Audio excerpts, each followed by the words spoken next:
Jangankan harta kami, jangankan anak kami, jangankan suami kami, jangankan rumah kami, jangankan jabatan kami. Inna lillah, diri kami ini pun milik Allah, bukan punya kami. Kalau dia yang punya, apa salahnya dia ambil? Maka ketika harta diambil, salah satu yang membuat manusia kehilangan ketika dia merasa memiliki. Ini punya saya, ini milik saya. Kalau orang sudah terlampau memiliki, maka ketika hilang muncul kekecewaan. Maka jangan pernah merasa memiliki hak mutlak. Ini rumah punya siapa? Rumah punya saya, namanya nama saya, tapi itu titipan Allah.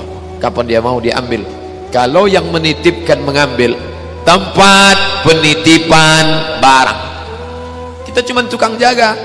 Pak, titip helm ya? Ya, ini nomornya. Pak, titip mobil ya? Ya, ini parkirnya. Pak, titip HP ya? Ya, ini. Pak, titip tas ya? Ya. Kita cuma penjaga barang titipan. Lalu ketika pemiliknya mengambil, kenapa marah? Orang bukan punya kita kok. Ketika salah sangka, makanya kita ini selalu sering salah sangka. Kita sangka punya kita, padahal bukan punya kita. Makanya ujung surat Al-Baqarah baca setiap hari. Asar dibaca sekali, subuh dibaca sekali dalam maksurat. Lillahi ma fis samawati wa ma fil ard. Itu bukan mantra. Orang baca cepat karena ingin mau baca cepat maksurat. Lillahi ma fis samawati wa ma fil ard. Wa in tubdu ma fi anfusikum aw tukhfuhu fayaghfiru liman yasha. Itu bukan mantra. Kita sedang diingatkan pagi sekali, sore sekali. Lillahi ma fis samawati wa ma fil ard. Apa yang di langit, apa yang di bumi, lillah, bukan punya kamu. Kenapa? Kalau sampai kita katakan punya kita, lalu ketika dia hilang kita stres, kita depresi. Orang yang kehilangan anak, dia tidak sedih. Kenapa? Karena itu pergi duluan, nanti dia akan menyusul belakangan. Suami kehilangan istri, dia tak sedih. Kenapa? Karena sudah dibawanya ganti yang baru, Pak Ustadz. Bukan, dia tak sedih. Kenapa? Karena dia tahu nanti saya akan berjumpa dengan dia di tempat yang lebih kekal abadi. Sekarang kalau saya hidup sama-sama dia, dia tua, dia keriput, dia sakit, dia mati. Nanti saya berjumpa lagi dengan dia di mana? Di tempat kekal abadi yang tak pernah sakit, tak pernah mati. La yadkhulul jannata ajuzun. Nenek-nenek tak masuk surga. Menangislah si nenek tadi begitu jumpa dengan Nabi. Kamu kenapa nangis? Kata Nabi. Ya Rasulullah, aku tersinggung ucapanmu. Kau bilang nenek-nenek tak masuk surga. Kata Nabi, memang tak ada orang tua di surga. Kalau begitu aku tak masuk surga. Kamu masuk terus. Nanti kamu masuk, kamu jadi muda lagi. Orang di surga itu umurnya 30, 33, 30, 31, 32, 33. Kenapa umur itu? Kalau nenek-nenek masuk surga, di dalam surga banyak kenikmatan. Sedang di surga, di dunia aja tak bisa. Pergi hari raya ke rumah orang, makanannya kacang taujin. Umur 70 mau makan apa? Makanya orang masuk surga itu umur 30, 31, 32, 33. Kenapa? Itulah usia yang bisa menikmati. Oh, jadi maknanya bukan orang tua tak masuk surga. Jadi ketika orang melihat pasangan saya mendahului saya, karena Allah lebih sayang, dia pergi ke tempat yang lebih sayang daripada kita. Orang menangis tak berhenti, dia menganggap dia pergi, oh dimakan cacing tanah dia. Padahal dia sudah pergi ke tempat yang lebih sayang daripada kita. Kita sayang, tapi sayang kita temporer. Ibu sayang pada anaknya, berapa jam dia bisa sayang? Pergi dia bekerja, dia tinggalkan. Pulang dia bekerja, dia tidur, dia lupa. Berapa banyak anak-anak masuk ke tempat air panas gara-gara orang tua lupa menjaga, teledor. Berapa banyak anak yang jatuh cacat, orang tua yang katanya sayang, tapi sayangnya itu terbatas. Dia sudah pergi ke tempat yang lebih sayang. Siapa dia? Bismillahirrahmanirrahim. Dengan nama Allah yang maha pengasih lagi maha penyayang. Maka ketika ujian itu datang, ayat ini hilang. Saat ujian itu datang, ayat yang dikaji malam ini, hadis yang dikaji malam ini hilang, terbang, melayang, tak berkesan. Ada orang lain yang mengingatkan.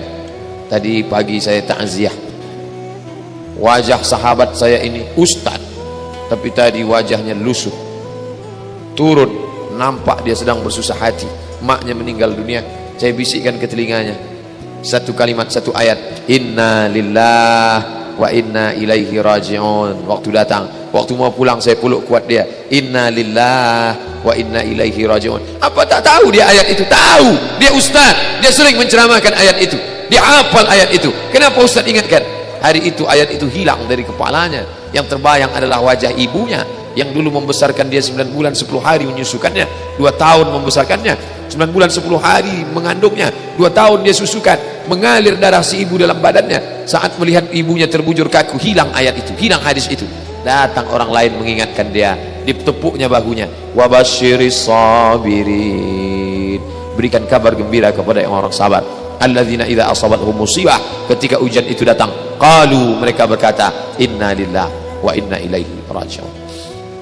Tapi tak semuanya tahan, tak semuanya kuat. Ketika ujian itu datang, as-sadmatul ula, innamas sabru fi sadmatil ula, pukulan. Ketika pukulan itu datang bergoncang. Berapa banyak orang bercerita Pak Ustaz, ketika sampai berita itu rasanya lunak tanah ini dipijak Pak Ustaz, bergoyang dunia ini Pak Ustaz. Pukulan yang sangat kuat. Dan tak jarang ketika pukulan itu datang bertubi-tubi, akhirnya dia mulai senyum sendiri. Selama ini nengok orang lewat senyum, lama-lama nengok oplet lewat senyum. Bapak Ibu yang dimuliakan Allah Subhanahu wa taala, apa maknanya? Tidak ada tempat bersandar yang paling kuat kecuali dia. Bersandar di sebatang pohon, pohon akan lapuk. Bersandar kepada orang, orang akan mati. Bersandar kepada dia, hayyun la yamut, dia yang hidup tidak akan mati untuk selamanya. Ya hayyu ya qayyum, ya badi'as samawati wal ard, ya zal jalali wal ikram, ya fa'ilun lima yurid, ya man aghada amran, innama amruhu idza arada syai'an ay yaqula lahu kun fayakun. Maka berserahlah kepada dia. Makanya selesai sholat tadi kita diajak imam berserah kepada dia. La ilaha illallah wahdahu la syarikalah, lahul mulku wa lahul hamdu yuhyi wa yumiit. 4 inilah yang membuat orang kuat. Lahul mulku, kalau kekuasaanmu hilang jangan kau sedih. Kenapa? Karena yang punya itu dia. Lahul mulku. Kalau kau dulu dipuji-puji orang, jangan kau sedih. Kenapa? Karena yang punya pujian dia. Lahul mulku walahul hamdu. Kalau keluargamu hilang, jangan kau sedih, karena punya dia. Yuhyi wa yumiit. Dia yang menghidupkan, dia yang mematikan. Makanya ketika lewat di kubur, apa kata Nabi kepada Aisyah? Aisyah, kalau kau lewat di pemakaman Baqi, kau jangan diam saja. Ucapan doa. Apa doanya ya Rasulullah? Assalamualaikum ya ahlad diyar minal mu'minin. Semoga Allah mencurahkan keselamatan kalian wahai penghuni. Wa inna insyaallahu bikum lahiqun. Insyaallah kami menyusul kamu. Lihat ucapannya. Tidak dikatakan kami masih hidup kalian sudah mati. Tidak. Tapi ucapannya adalah kami akan menyusul kamu. Kebetulan kamu duluan, kami belakangan. Kenapa kalian duluan? Kenapa kami belakangan? Kami dibuat belakangan karena Allah masih ingin kami beramal. Kalian dibuat duluan supaya kalian beristirahat dari dosa. Orang beriman itu cuma 2 saja. Kalau umurnya panjang, amalnya banyak. Kalau umurnya pendek, dosanya berkurang. Orang kafir bersedih kalau dia mati, ini belum selesai, proyek ini belum selesai. Orang beriman tak sedih. Kenapa? Akan dilanjutkan orang lain. Kalau Abdul Somad mati malam ini, sedihkah dia ada hadis yang belum sampai? Sedihkah dia ayat yang belum sampai? Tidak. Kenapa? Akan dilanjutkan oleh Fodamara, akan dilanjutkan oleh FSRMM, akan dilanjutkan oleh anak-anak muda. Satu meninggal, 1000 anak muda akan melanjutkan. Apa yang dia sedihkan? Justru dia bersyukur. Kenapa? Dengan mati malam ini, besok dosa tak bertambah. Dengan mati malam ini, besok tak menengok orang pakai celana sempit lagi. Besok tak menengok orang pakai celana pendek lagi. Selesai dosanya. Allahumma ja'alil hayata ziyadatan li fi kulli khair. Kalau kau tambah umurku hidup besok pagi, tambahkan kebaikanmu tambah. Wa ja'alil mauta rahatan li min kulli syarr. Kalau kau takdirkan mati malam ini, berhenti dari dosa, istirahat dari perbuatan maksiat. Maka orang Islam itu, ala, ketahuilah, inna awliya Allah, orang-orang yang menolong agama Allah. Bagaimana sifat mereka? La khaufun alaihim wa la hum yahzanun. La khaufun, tak ada takut, wa la hum yahzanun, tak ada sedih. Oh, kalau tak ada takut berarti tak takut mati, tak takut anak hilang, tak takut istri hilang, tak takut nyawa melayang, tak takut harta diambil orang. Adakah rasa cemas itu? Ada. Setiap manusia selagi masih hidup, selagi hayat di kandung badan, selagi ruh masih bersemayam dalam jasad, rasa-rasa itu ada tetap. Dan setan selalu membisikkan, Asyaitan ya'idukumul faqra wa ya'murukum bil fahsya. Setan senantiasa membisikkan, takutlah kau mati, takutlah kau sedih, takutlah kau anakmu, takutlah kau susah, takutlah kau DO, takutlah kau merarat, takutlah. Rasa takut itu terus dia hembuskan, tapi kita tetap melawan. La ilaha illallah, inna salati wa nusuki wa mahyaya wa mamati lillah, at-tahiyatul mubarakatuh salawatut thayyibatu lillah. Kuatnya telunjuk mengalahkan kekuatan setan. Maka ketika telunjuk mata melihat, at-tahiyatul mubarakatuh salawatut thayyibatu lillah. Assalamualaikum ayuhan nabiyyu wa rahmatullahi wa barakatuh. Wassalamu alaina wa ala ibadillahi salihin. Asyhadu an la ilaha illallah. Kuatnya mengusir setan. Mulutnya Allah.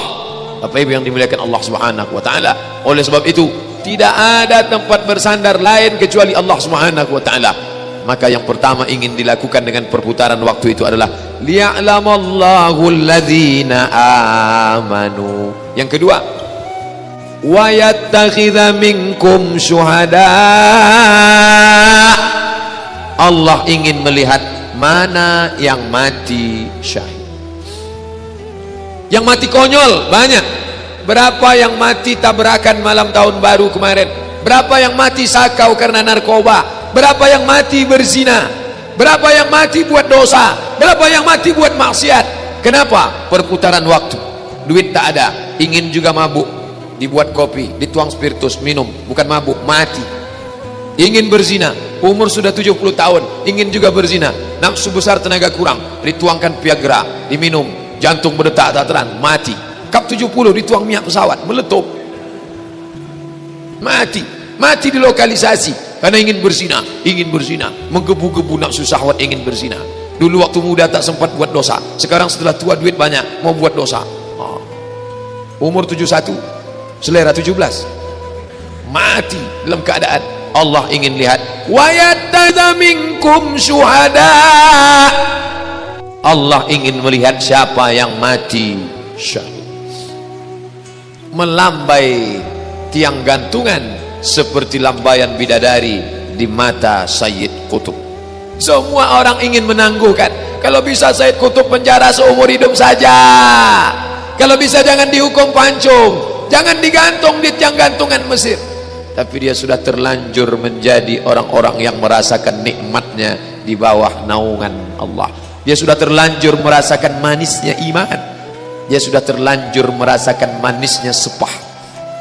Anak muda sekarang kalau dikasih dia daun sirih, dikasih ujungnya itu kapur, diletakkan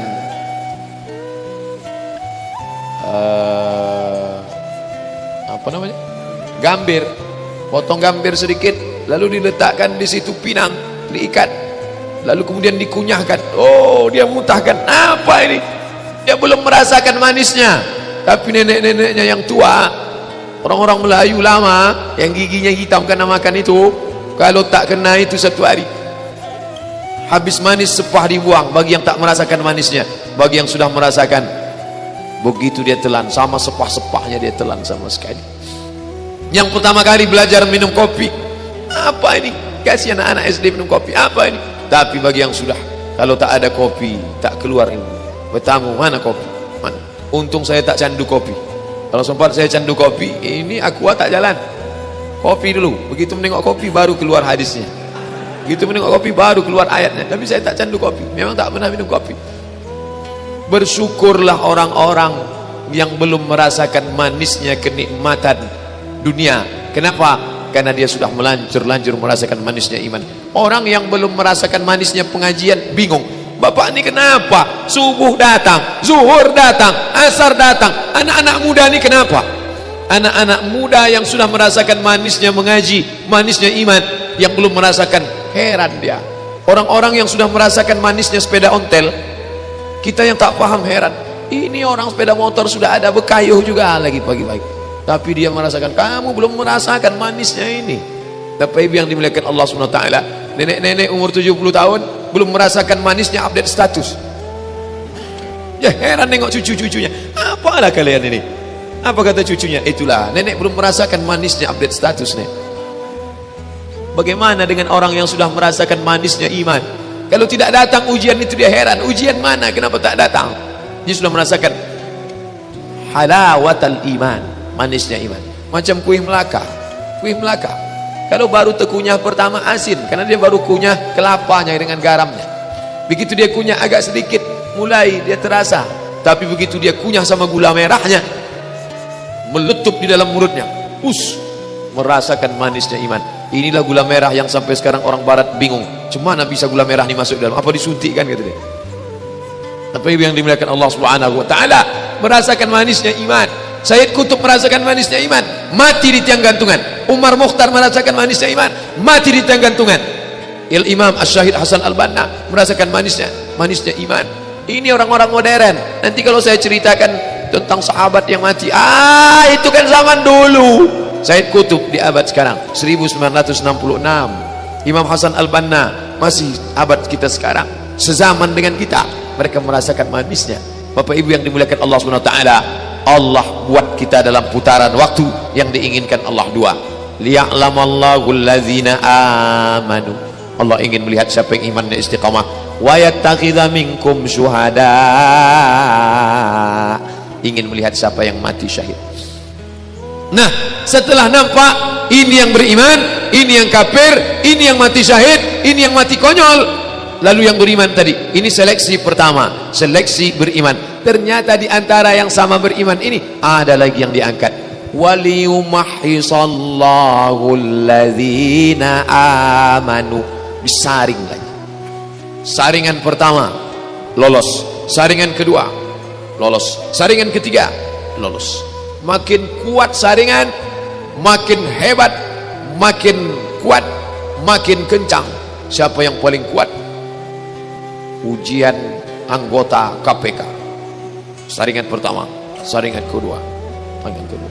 Kalau ingin menjadi anggota komisi pemberantas korupsi saja saringannya begitu keras, bagaimana ingin menjadi penghuni surga yang selalu diminta pagi dan petang, siang dan malam? Allahumma antas salam wa minkas salam wa ilaika ya'udus salam fahayyina rabbana bis salam wa adkhilnal jannata daras salam.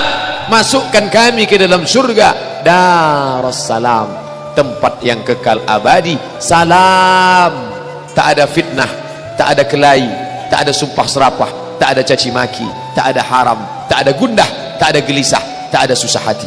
Semuanya penuh dengan ketenangan. Bapak Ibu yang dimuliakan Allah SWT, ujiannya berat ya.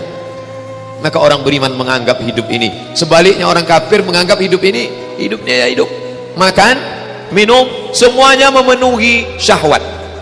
Makan, minum, telinga syahwat, musik, mata syahwat, hiburan, mulut syahwat, makan, nafsu syahwat, perut, nafsu syahwat, seksual, biologis. Asal sudah tersalurkan, selesai. Makan kenyang, tidur nyaman, hidup tenang, mati. Sama seperti binatang. Apa bedanya? Ulaika kal an'am, mereka macam binatang, memperturutkan hawa nafsu. Makan semakan-makannya, minum seminum-minumnya, nafsu seksual disalurkan sesuai seperti binatang. Habis itu tua, sakit, mati, selesai. Apa bedanya dengan kucing kurap yang mati ditabrak mobil? Apa bedanya dengan anjing? Apa bedanya dengan binatang? Tak ada beda dengan binatang, bahkan mereka lebih hina dari binatang.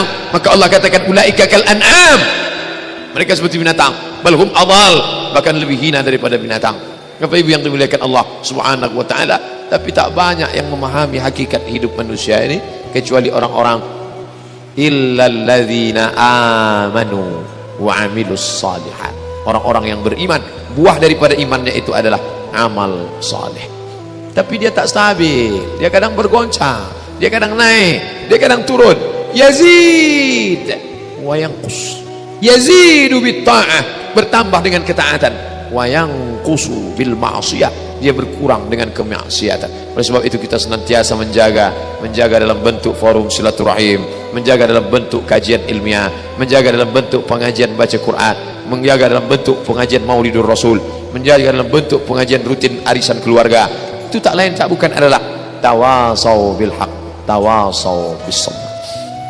Orang dijauhkan dari agama dengan cara dijauhkan dari manusia. Kalau sudah jauh dari manusia, dia jauh dari agama. Insya Allah dekat dengan orang, dekat dengan bapak, dekat dengan ibu, dekat dengan ustadz, dekat dengan kawan, dekat dengan sahabat. Sahabatnya pun membawa dia beramal soleh. Begitu nampak teledor, ini salah. Ustadz Abdul Somad sholat, karena mengejar waktu agak cepat sedikit, langsung jamaah datang. Pak Ustadz, boleh bertanya Pak Ustadz, tentang apa? Tentang orang yang mencuri dalam sholatnya. Ustadz tahu ini pertanyaan bukan bertanya, tapi ingin menegur Ustadz, karena tadi Ustadz cepat betul sholatnya. Boleh bertanya Pak Ustadz, apa pertanyaannya? Tentang orang yang mencuri dalam sholat itu artinya apa Pak Ustadz? Lembut cara dia mengasih tahu tentang orang yang mencuri dalam sholat, sehingga maksud orang yang mencuri dalam sholat itu sampai tak ada tumakninah sama sekali. Tapi kalau masih ada tasbih walaupun sekali, itu belum bisa disebut mencuri dalam sholat. Subhana rabbiyal a'la wa bihamdih, subhana rabbiyal azim wa bihamdih, rabbighfirli warhamni wajburni warfa'ni warzuqni. Apa maknanya? Dia sedang menjalankan tawasau bil haq, tawasau bis sabr. Tersinggung kah Ustaz? Dah. Kenapa? Ada orang yang berani menasihati dia. Andai dibiarkannya saja begitu, mau mati matilah, mau mampus mampuslah, mau mencuri mencurilah. Jangankan mencuri sholat, mencuri bini orang pun tak dia apa-apa. Tapi dia sayang.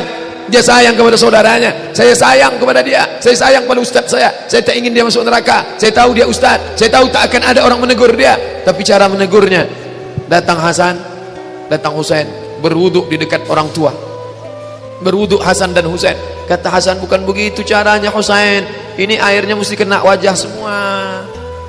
Nanti kalau tangan kena semua. Orang tua yang berada di sebelah tadi menengok. Oh begitu ya cara wuduk yang benar. Orang tua tak mau dinasihati anak-anak. Coba kalau dia kasih tahu, Pak tua, cara wuduknya salah. Kamu belum lahir saya sudah wuduk. Tapi mereka anak kecil yang bijaksana. Betul kata Nabi, Innal Hasan wal Husain sayyida syababi ahlil jannah. Mereka dua adalah penghuni surga. Mereka pemimpin-pemimpin pemuda penghuni surga. Santun cara mereka memberitahu, bukan dikasih tahunya, Pak tua, salah wuduknya, wajah tidak sah, batil, masuk neraka, sesat, bid'ah. Tak begitu. Bapak Ibu yang dimuliakan Allah Subhanahu wa taala, sadarlah si orang tua tadi. Begitu rupanya dari perkelahian kecil, konflik kecil antara dua anak muda yang sedang mengajarkan wudu kepada saudaranya. Innal Hasan wal Husain sayyida syababi ahlil jannah. Bapak Ibu yang dimuliakan Allah Subhanahu wa taala, orang tua tidak pernah melihat anak muda itu tua. Di matanya kapanpun dia tetaplah orang di bawah dia. Kamu di bawah saya. Tapi pada saat yang ditunjukkan itu kebenaran dengan cara yang santun, ud'u ila sabili rabbik, ajak mereka ke jalan Tuhanmu bil hikmah wal mau'izatil hasanah. Kalau kau sanggup bicara dengan hikmah. Tak pandai menyusun kata-kata dengan hikmah, wal mau'izatil hasanah, tunjukkan contoh yang baik. Bagaimana cara yang baik? Ini orang degil, harus didebat, debatlah dia. Wajadilhum, debatlah dia billati ya ahsan, dengan cara yang lembut. Tapi setelah kau debat, jangan kau sangka kau paling hebat. Baca ujungnya, inna rabbaka huwa a'lamu biman dhalla an sabilih. Dia lebih tahu siapa yang berada di jalannya. Wa huwa a'lamu bil muhtadin. Dia tahu siapa yang sudah nyasar, siapa yang sudah jauh, siapa yang sudah jatuh, dan dia pula yang lebih tahu. Maka setelah dia ajak berdebat, dia doakan, Allahumma hdi qaumi fa innahum la ya'lamun. Berikan hidayah kepada dia, ya Allah. Dia mungkin salah karena dia tidak tahu mana yang benar, mana yang salah. Bapak Ibu yang dimuliakan Allah Subhanahu wa taala, sampai kapan kita beramal ini? Sampai akhirnya waktu yang sudah limit batas ditetapkan Allah. Iza jaa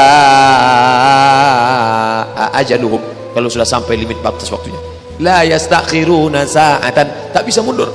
Wala yastaqdimun, tak bisa dimundurkan, tak bisa dimajukan, tak bisa dipercepat, tak bisa diperlambat. Itu sudah limit batas waktunya. Orang beriman tak pernah minta cepat, cepatkanlah ya Allah, enggak. Orang beriman tak pernah minta mati. Yang dia minta hanyalah Allahumma khtim lana bihusnil khatimah.